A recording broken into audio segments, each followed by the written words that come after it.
Olá, a partir de agora você está convidado a acompanhar uma conversa com a senadora Gleisi Hoffmann, que hoje, dia 8 de março, Dia Internacional da Mulher, quando nós gravamos essa entrevista, a senadora foi eleita a primeira mulher presidente da Comissão de Assuntos Econômicos da CAI, a comissão aqui do Senado Federal. Aliás, é uma comissão muito prestigiada, né, senadora?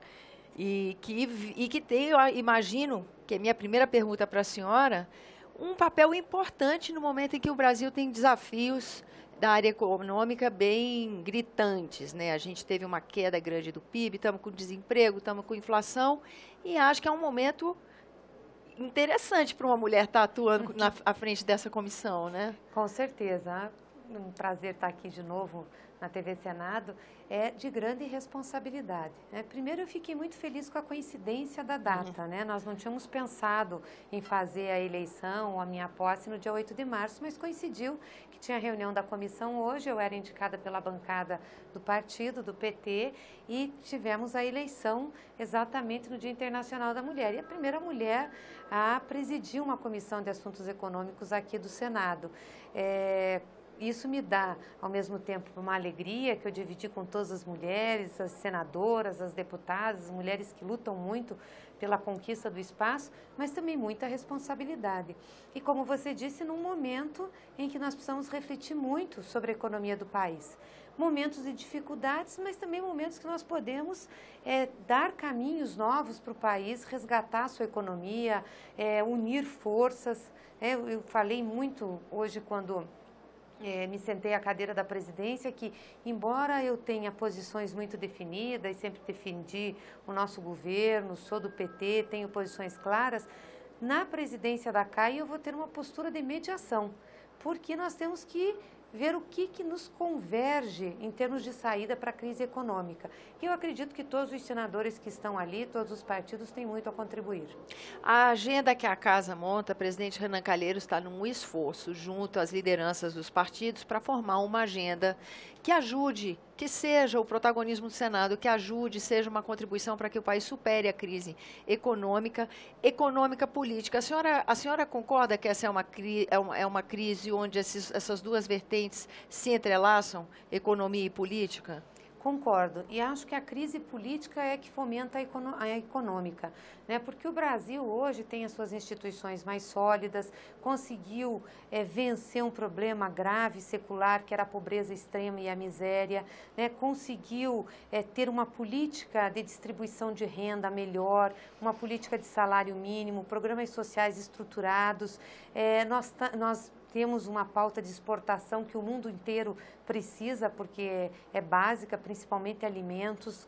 Continuamos mantendo uma pauta boa nesse sentido. A agricultura brasileira vai bem, mas a expectativa em relação à economia está muito ruim, porque a política está ruim e as pessoas ficam com medo.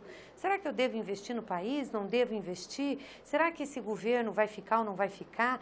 Tem uma instabilidade e isso faz com que as pessoas se retraiam. Ao se retrair, tem menos investimentos. Ao ter menos investimentos, você gera menos riqueza, menos emprego e você entra num ciclo vicioso. Então, nós temos também aqui no Senado da República a obrigação de passar ao Brasil que temos condições de vencer sem essa crise. Já tivemos crises mais difíceis que essas, muito mais difíceis, e vencemos. Não será essa que nos impedirá de avançar. E sabendo que o mundo inteiro está passando por dificuldades. Então, eu acho que o Brasil tem boas expectativas. Nós temos que focar naquilo que nós estamos bem e dar passos adiante. E eu acredito que a gente consiga melhorar. Veja, a agricultura está bem, nós não podemos reclamar. Continuamos produzindo, continuamos exportando, nossa balança é positiva. Segundo, nós já estamos começando agora a normalizar a situação da energia elétrica, que foi para nós um sufoco, inclusive uma das causadoras da inflação, porque nós tivemos que aumentar o preço da energia para despachar energia térmica, e isso foi mais caro na conta de luz. Esse mês a gente já passou da bandeira vermelha para amarela e mês que vem para a bandeira verde. Então já vai reduzir o custo da energia. As chuvas voltaram, os reservatórios já estão cheios novamente. A inflação já começa a dar mostras de que vai ceder, ou seja, já não está mais numa crescente, já está entrando numa linha decrescente. Conseguimos estabilizar os juros, também conseguimos estabilizar o dólar, né? Até deu uma queda, a gente acha que não passa de R$ 4. Então Então, nós temos um conjunto de ações na economia que estão sendo positivas. Nós precisamos aprovar a pauta que tem aqui no Senado, que é importante, a pauta que o governo está mandando e fazer alguns esforços para melhorar aí o ânimo dos brasileiros. No sentido de aprovar a CPMF, a reforma da Previdência, são essas? A reforma da Previdência é algo que até nem precisamos aprovar esse ano, mas precisamos começar a discutir, mostrar para o país que nós temos responsabilidade com a geração futura e não vamos permitir retirar direitos de quem está no sistema. Eu acho que isso é importante, acalma o Brasil e nos dá a perspectiva de ter equilíbrio nas contas. CPMF sim, para agora, né? É importante, né? Eu acho que a gente tem que discutir daí o equilíbrio na questão tributária. Que outros tributos nós podemos mexer para compensar a CPMF? Não para diminuir a arrecadação, mas para a carga tributária não ser tão regressiva. Hoje a gente tributa muito o consumo, então quem vai comprar um pacote de arroz, ou vai comprar uma lata de leite, ou vai comprar qualquer bem de consumo, seja rico ou seja pobre, paga o mesmo imposto. Isso não é justo, né? A CPMF é o imposto mais justo porque ela é proporcional. Ela vai ser 0,2% ou alguma coisa para dividir com os estados e municípios, mas é sobre o teu rendimento. E nós estamos estudando em deixar uma faixa isenta de rendimento que a CPMF não tenha impacto. Então, isso tudo a gente tem que pensar no sistema tributário, fazer justiça arrecadatória e, ao mesmo tempo, garantir que tenha arrecadação para os programas. E isso está na pauta da senhora, ter esse tema como um tema que se trabalhe na CAI ainda esse ano? Nós temos que fazer essa discussão, uma discussão importante, a discussão, inclusive, da pauta dos estados, né? Nós estamos fazendo com o ICMS. Isso tem a ver com o imposto sobre consumo, então tem que ser discutido. Eu acho que já tem um amadurecimento da casa e eu espero que a gente consiga levar essa pauta na CAI e trazer para o plenário. A criação dos fundos de compensação e desenvolvimento para mexer no ICMS, exatamente. Tudo isso está no horizonte da CAI. Está no horizonte da CAI e do próprio Senado, porque nós já temos matéria no plenário do Senado. Então, eu acho que esse tipo de assunto nós não podemos nos dar o direito de não discutir, de não colocar em pauta e de não dar uma saída para o país. Senadora, a gente começou a semana, essa segunda semana de março aqui no plenário da Casa, repercutindo o impacto dos primeiros dias de março, mais especificamente dia 3 e dia 4 de março, onde a revista Época apresentou uma possível delação premiada do senador Delcídio. No dia seguinte, a condição coercitiva do ex-presidente Lula. Tudo isso veio ao plenário da Casa. Nessa oportunidade, o senador Blairo Maggi defendeu que o Congresso faça uma reflexão, porque muitas das medidas aprovadas aqui vão gerar custos, que a sociedade tem que ver se o Estado vai ter como arcar, em que medida o Estado tem condições de conceder esses direitos a determinados segmentos da sociedade, por exemplo. E que, para chegar a essa pauta, primeiro o Congresso vai ter que enfrentar a questão do impeachment. Economia e política entrelaçadas num impasse, numa crise. A senhora é adepta dessa tese? Olha, eu não acho que nós temos que discutir impeachment para resolver o problema da economia. Até porque qualquer discussão sobre impeachment, de ter ou não ter, já vai levar um tempo imenso aqui dentro e nós vamos colocar as nossas energias para isso. Acho que nós temos que colocar nossas energias para votar a pauta econômica, aquilo que está impactando no dia a dia das pessoas, para a gente proteger o emprego, proteger a renda, o desenvolvimento do país. Isso é importante.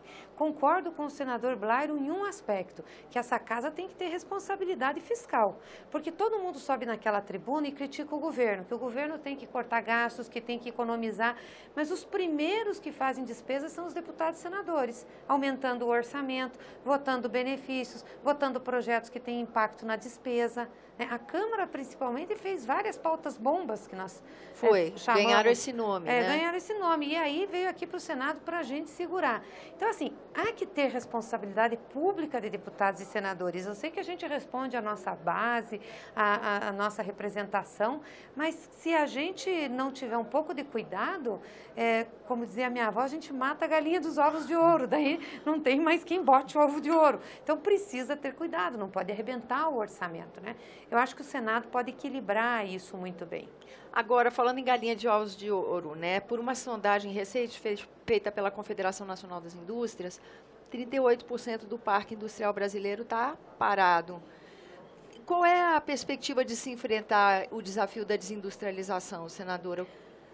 Esse também é um tema que está no horizonte da CAI? É um tema que está no horizonte da CAI e eu acho que a gente precisa tomar algumas medidas para ver qual é a ramo da nossa indústria competitiva. Veja, eu estava como ministra da Casa Civil, a presidenta Dilma tomou medidas importantíssimas em 2012 e 2013 para ajudar a indústria nacional. Primeiro, a redução da taxa básica de juros. Nós tivemos juros de 7,25% a taxa Selic. Vocês lembram disso? Metade do que nós temos hoje. E avaliávamos que isso seria muito importante para a produção do país, ou seja, você tira o mercado financeiro de ser o condutor da economia e concentrador de renda e coloca o dinheiro na mão de quem vai produzir e vai gerar emprego. E a segunda, uma desoneração brutal que nós fizemos para o setor produtivo. IPI de máquinas e equipamentos, PIS/COFINS e toda a isenção da folha de pagamentos, que começou com poucos setores e aumentou. Então, isso foi um estímulo do ponto de vista financeiro e fiscal para as empresas muito grande. O que nós vimos? Que os empresários brasileiros não reagiram com produtividade e com investimento. Nós começamos a descobrir que o grande filão de investimento das empresas brasileiras era no setor financeiro e que o espaço fiscal aberto para cobrar menos tributo estava sendo utilizado para compensar a perda na aplicação do boca de caixa no mercado financeiro com a baixa taxa de juros. Tanto que quando a presidenta começou a ser criticada em relação a juros, ninguém defendeu, nem o setor produtivo. Eu lembro que antigamente o vice-presidente do Lula, né,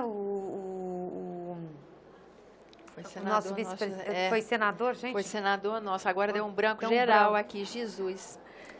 O senador José Alencar. Isso Obrigada. Raiane, José Alencar. Não fosse assessora da senadora, ficava essa lacuna aqui. É muito assunto, gente. Muito, tá muito enfim, pauleira. O ex-senador José Alencar, ex-vice-presidente, ele defendia sempre isso, chamava os empresários para isso.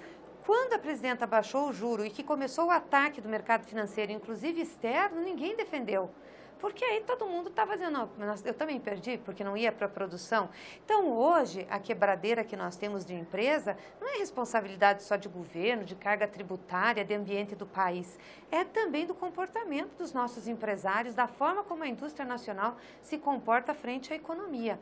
Então, eu acho que nós precisamos ver quais são os setores competitivos, focar nesses setores, ajudar as pequenas e microempresas e principalmente aquelas que têm perfil exportador. É isso que nós temos que fazer, né? E parar de dar benefícios fiscais para aquelas áreas que não têm o desenvolvimento e que não responderam a contento. Tá certo. Senadora, eu agradeço a sua atenção aqui. Sucesso, parabéns nessa etapa nova do trabalho, né? Muito obrigada, eu que agradeço. A você que nos acompanha também agradeço a atenção. Lembrando que esse é o programa Argumenta e que você é nosso convidado a fazer sugestões e críticas ao trabalho da TV Senado. E para isso é uma ligação gratuita 0800 61 22 11. E quando você quiser rever esse ou outro dos nossos programas, use o endereço eletrônico senado.leg.br/TV. Até a próxima.